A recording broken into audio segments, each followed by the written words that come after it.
This is a special presentation of WAAY 31 Sports.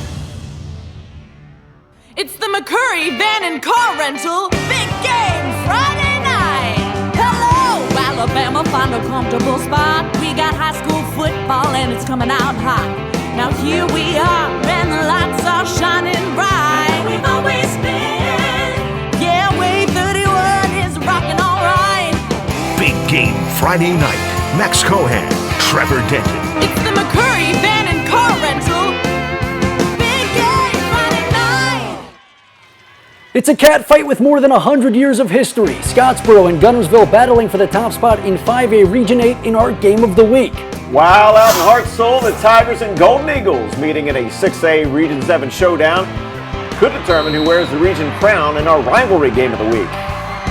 Hello and welcome into a very special edition of Big Game Friday Night. Max Cohan alongside Jim Abbott, who's filling in for Trevor Denton. And Jim, you might not be covering high school football every day, but everyone knows how big this game is between Scottsboro and Guntersville. Yeah, Max, this is a rivalry that dates back to 1914, but in recent years, the teams have become region rivals, and that only turns up the heat and a notch on this Wildcat clash. Yeah, and this year the situation is simple. Win the game and you're on top of the region. Both Scottsboro and Guntersville entered the night with perfect region records, so let's head out to Chorley Stadium and check in with Paige Meyer to find out which team still has a 0 in the loss column. We knew one thing coming into tonight's game: the Wildcats were going to win, but it came down to which one. Both Scottsboro and Guntersville were undefeated in region play, but only one could take this game tonight. The Guntersville Wildcats won this game 34-7, keeping their undefeated streak alive, putting their record at 7-0. It was a battle of the cats at Chorley Stadium as undefeated 6-0 Guntersville takes on 6-1 Scottsboro. The black and gold starts us off, but after a few tedious plays and a sack, the ball is turned over to the Cardinal red and white. With the ball now in Scottsboro's possession, they have a nice catch here by Dadrian Waller. The ball gets handed off here to Julian Jordan, and after a few jukes, he finesses his way into the end zone for a Wildcats touchdown. Scottsboro's attempt for redemption is no good, with the ball turned back over to Guntersville. And after a few more plays, Guntersville attempts a 47-yard field goal and is successful, bringing the score up 10-0. With no points up on the board for Scottsboro, they lock in here with a nice catch and run by Jaden Gilbert, followed by QB Jake Jones marching the offense down the field for a Wildcats first down. Jones passes the ball here to Gilbert, but just as the black and gold is about to make their come up, the ball is fumbled and turned over to Scottsboro. The Cardinal red and white don't let any points up on the scoreboard for the rest of the half, nor do they add any themselves, keeping the score 10-0 halfway through. We're here at Guntersville High School. I'm joined with head football coach Lance Reese. You guys just won your 7th game of the season. How are you feeling right now? It was a great win for our team. Both communities really came out. Their coaches kind of challenged us about not being a physical football team, so we took that to heart. Our defense played really well against a team that had been putting up a lot of points. I thought our offense did great. Both of our running backs had a big night, so just a great night to be a Wildcat. And have you, at this point in your season, ever been undefeated up to this point? Yeah, I've done it a few times. I've been around for a long time, but you know, this is a huge win for us, but like I told the players, all this did is make the Boaz game next week that much bigger. It's a region game, it's a Marshall County game, so we're going to enjoy this tonight, start getting ready for Boaz tomorrow. And now goals. I mean, you're 7-0 right now. What's some goals that you're thinking of looking forward to? Yeah, once again, our number one goal is just to get better and be the best Guntersville team we can be. We feel like if we play our best, that we're going to have a chance to win. Anything else you want to say to the fans that came out tonight? Yeah, our fans did a great job. We had a big community tailgate before, and they really came out. They were super loud tonight. We're just fortunate to be coaching in a place like Guntersville.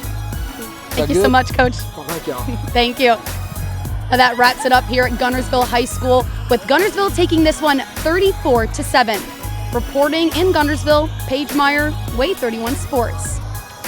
That is just a massive win for the Cats. They control their own destiny now. Yeah, it's really something with Scottsboro, you know, going after the region. The last time that they won the region, Bo Nix was the quarterback. Man, he's in the so NFL now. He's in the NFL. It's been a little while. Yeah, They might have to wait. Yeah, in Guntersville, for them, whatever, they've got Boaz and Douglas, and they've been averaging 39 points per game, so they're pretty much on that mark tonight. They're right there. Yeah, they're a really good team. There's a reason that they're still undefeated. Over in 7A Region 4, only 2 teams remain undefeated in region play. Last year, James Clemens defeated Sparkman in a thriller. The Jets hoping to cruise to their 7th straight victory over the Senators tonight. And Chad McGee would keep feeding his guys. Ty Doty just does not want to go down on this impressive catch and run. Then in the red zone, they dial up an actual run with MJ Gideon handling business and falling just short of the end zone, at least on that carry. Gideon was giddy as he took it in, but when the final tally came in, the Jets had lost as the Senators take it 15-14.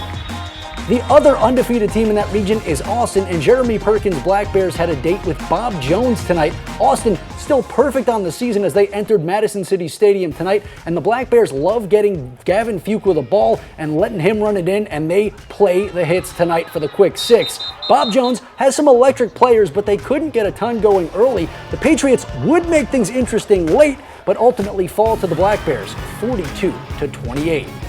Now, on the flip side, only one team in the region has yet to win a game, and that would be Albertville. The Aggies looking to change that tonight as they hit the field against the Huntsville Panthers. Aside from a COVID forfeit in 2020, Albertville had not beaten the Panthers since 1992. The Aggies start off with a little bit of trickery in this one. 4th down, not punting. Hunter Smith instead goes up top, and Desireus Revolte comes down with it. Yeah, nice. Panthers with the ball, though, inside their own 10. Will Carter trying to get them away from their own end zone towards the other, and yeah, that'll work. 90-yard play courtesy of William Neighbors on the other end. Going for the end zone, doesn't quite get there. Will Carter finishes it up, takes it from inside the 5, runs it up the gut for 6. Panthers suddenly rolling on offense, and they're rolling on defense. Aggies trying to get things going. Parker Gibson, though, gets picked off by Jagger Richardson, and Richardson has his sights set on the end zone. He's going to find it waiting for him.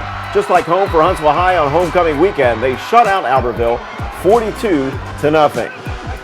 Staying in 7A Region 4, the Florence Falcons have lost their last 2 games, but those came against Austin and James Clemens. Tonight, they took on Grissom. The Tigers' number 1, quarterback Seth Lieber, trying to get things going. He's picked off by the Falcons' number 1, Jay-Shot Pearson. Surveys the field before deciding exactly where to run it back. It's going to get Florence into the red zone, and it's Kate Davis's turn. Hands off to Cavante Green, scoots left. He's headed for the end zone. Florence up 21-0 early in the 3rd, and the Falcons keep flying around in the secondary. Tristan Taylor looking for a big game, but Jay-Shot Pearson nabs another pick. 3 picks early in the second half. Florence cruises to a 38-7 win over Grissom. Well, Jim, we've already seen some great action so far, but some of the best is still yet to come. Yeah, stick around. We will head to Hartselle for our rivalry game of the week right after the break.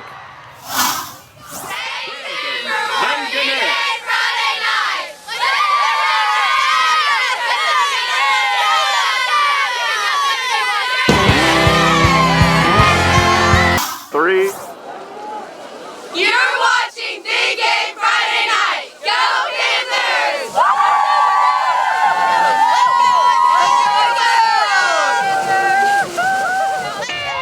It's the McCurry Van and Car Rental Big Game Friday Night. Welcome back into Big Game Friday Night, everyone. Jim, 1921 was a wild year. The first White Castle opened, baseball was broadcast on the radio for the first time, and Hartselle and Athens had their first battle on the football field. Yeah, a lot has changed in the 103 years since then, but one thing remains the same. These teams love beating each other. So let's head out to J.D. Kane Stadium for the 6A region battle.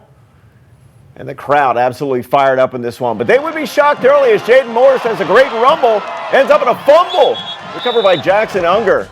A few plays later, the Tigers would still find the end zone as Shaheem Pruitt in on the spinner. That's a Hartselle score. The celebration is on as the lights go off, with Athens still very much in this game. You know, Xavier Edwards, maybe talk about him being an X factor. A big gainer for the Eagles. Looking good as he always does, but Noah Lee and the Tigers just a little too much for the Eagles tonight in the 21-19 win. That was a big win. I thought defense played lights out, of course, in the first half and didn't give them anything. And then, Athens opened up the playbook a little bit there in the 3rd quarter and they started moving it and getting some RPOs and throwing it down the field. And but our defense kept battling. And then in the fourth quarter, when it mattered, our offense came through, especially that last drive, and just took it down the field, 5 and 6 and 7 and 8 and 9-yard runs with, 4 different guys getting the ball, 2 quarterbacks and 2 running backs, and the offensive line just, really taking over up front. So I'm super proud of our team. A huge region win. We got 2 more region games to go. But hey, not every team in every region can enter the night with a perfect record. And take Decatur, for example. The Red Raiders in their first season under John Ritter, and we have the man himself in studio to talk about what's going on. Coach, a lot of success at Russellville. Now you're in your first year with Decatur. Walk me through what it's been like in this first season. Yeah, I think it's a great situation for me and my family. It's an opportunity to go in to another program that has a lot of tradition, a lot of excellence associated with football, and build it back up, similar to what we did at West Morgan. And, even though Russellville only had 1 bad year when we took over, we had a great 6-year run. And so very proud to be a Red Raider. Obviously we want more W's than we've got, but, Rome wasn't built in a day, and we're going to build a strong foundation that carries on for years to come. We're building a program, not a team. Now, obviously, everybody knows these things take time. When you look at where your players have gotten from day one to today, is there something you're seeing where they're like, okay, they're actually buying in, they know that the progress is in progress? Yeah, I think so.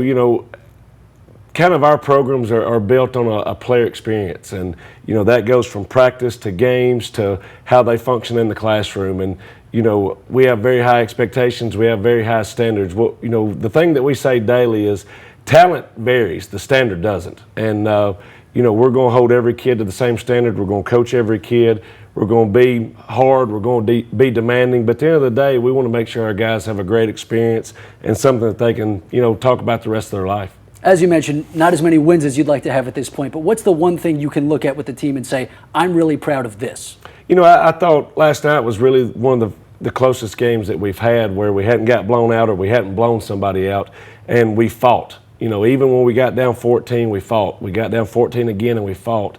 Tied the game up, late in the fourth and let it slip away, but, the effort was always there. Even though mistakes were happening, we're continuing to fight, and that's a positive sign. You mentioned last night, obviously, Jerry Adcock gets honored with the plaque. Knowing what it takes to make history there and having the possibility of putting your name on a wall one day, does that inspire you?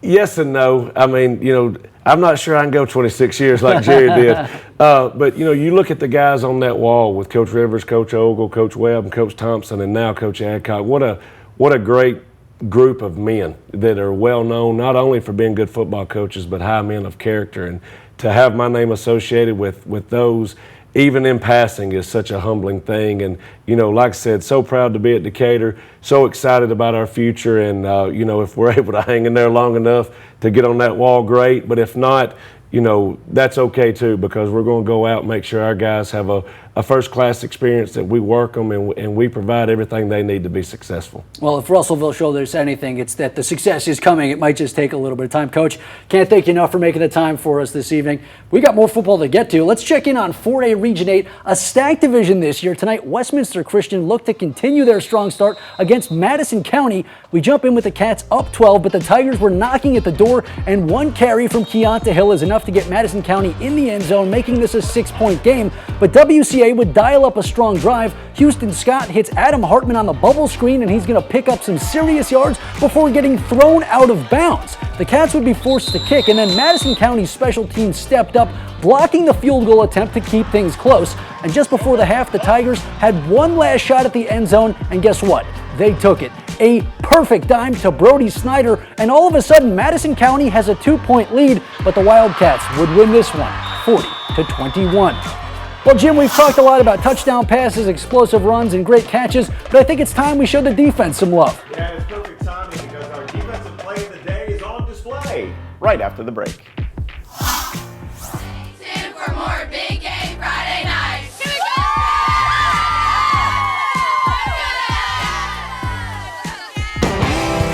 It's the McCurry Van and Car Rental Big Game Friday night. Welcome back into Big Game Friday night, everyone. Everybody that's been around football has heard a head coach say that the best offense is a good defense. Some nights it's hard to disagree. Yeah, so let's head out to Tanner for a play that kind of picked itself. A little bit of a spoiler since we haven't showed this game yet, but how about Connor Sibley? Yeah, the Sky knows how to handle the pick drill and gets the Eagles 6 points out of it and the win. A clear winner for our defensive play of the day.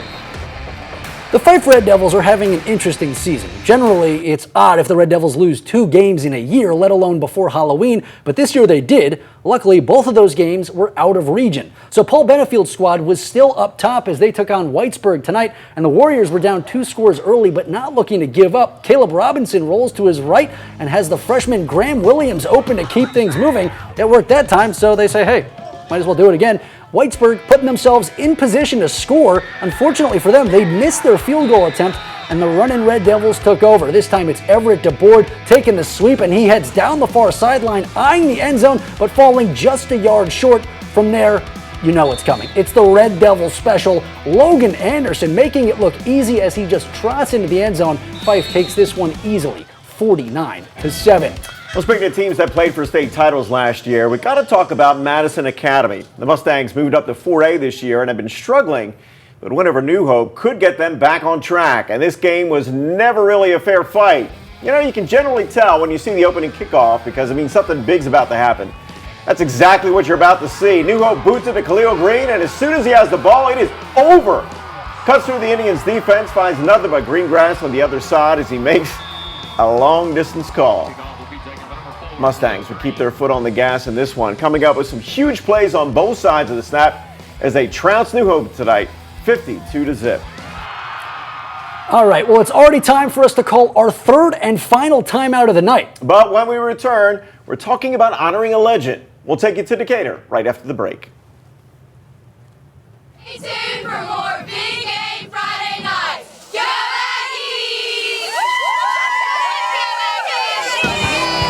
It's the McCurry Van and Car Rental Big Game Friday night.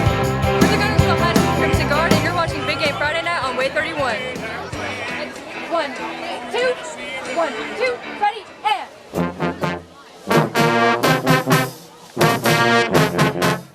All right, how about that? The Gunnersville Marching Band breaking out the classics. You can see why the Wildcats are still undefeated because that team is actually powered by the music, I would have to imagine. I can't say for sure, but I would have to imagine. And over in Decatur, Nikita Stover has the Eagles in another great spot. Decatur Heritage perfect in region play as they took on Tanner tonight. Yeah, the former Alabama wide receiver looking to lead his team to a title, and it wouldn't take long for his team to assert their dominance. Severius Evans right up the middle. Takes it right into the end zone. Didn't get much easier than that for the Eagles. But they were just getting started in this one. Dylan Germany throwing through some restricted airspace finds Paxton Carver anyway for another touchdown. And the Eagles also got it done on defense. How about Connor Sibley handling the tip drill like a pro as he picks this one off. Goes on a sprint for 6. The Eagles take this one home 62-0. Another team right in the thick of the playoff hunt is Lawrence County. The Red Devils hoping a win over Ardmore can get them a game closer. And we head up to the border city. Ardmore quarterback Alex King is eyeing the skies, deciding to go to the dump off. But Noah Stafford doesn't just want to stop at the sticks, getting the Tigers a fresh set of downs, but they couldn't do anything with it. So Lawrence County tries their hand. Again, the pass game is the choice as Parker Frost slings it over to Lawson Terry for another chain mover. One play after that, they'll go the distance as Frost has William Long in front of his defender, and that one will go long for a Red Devil touchdown. But Ardmore wins this one, 27-17. 4 Decatur head coaches have plaques at Ogle Stadium. Shorty Ogle, Wes Thompson, Earl Webb, and Steve Rivers. Yeah, now Jerry Adcock gets to join them and become the 5th. The Red Raiders head coach from 1996 to 2022 received that honor Thursday in front of friends, family, and former players. I would come in the mornings, the plaques used to be inside. I'd come in, I'd look at those plaques, and I felt like those 4 guys were talking to me every time I walked in the door. And, you know, it was always like you leave the house and your dad and your mom would say something to you, and that's what I felt like. So being up there with them and seeing all these people here that coached with us, that supported us, that played for us, man, this is just one of the highlights of my life. It really is. All right, how about that? Jerry Adcock absolutely earning his spot on the wall. You look at a guy like that, and we were just talking to Coach Ritter, I mean, that's the goal at a school like that. There's only a couple of guys, really, it's a couple of guys that have been the head coach there since 1933. It's almost 100 years. Coach Ritter hoping that maybe one day he can be there, but obviously Jerry's still coaching, actually on the sidelines, well, in the press box for Whitesburg. So, as he said, they set the standard. I mean, that's what you get from the program, and they just want to keep going on that way. It's good stuff. Of course, it was a big night for us here, and we'd like to thank everybody that helps make this show possible, from all of our people in production to everybody that's shooting on the sidelines. Of course, this show would not be possible without them, and of course, a massive thank you to all you for tuning in every week and making WAAY 31 your home for high school football. And to finish this week's show, we'll end things the same way we do every week with our Big Game Friday Night Top Light. Good night, everybody.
Watching a special presentation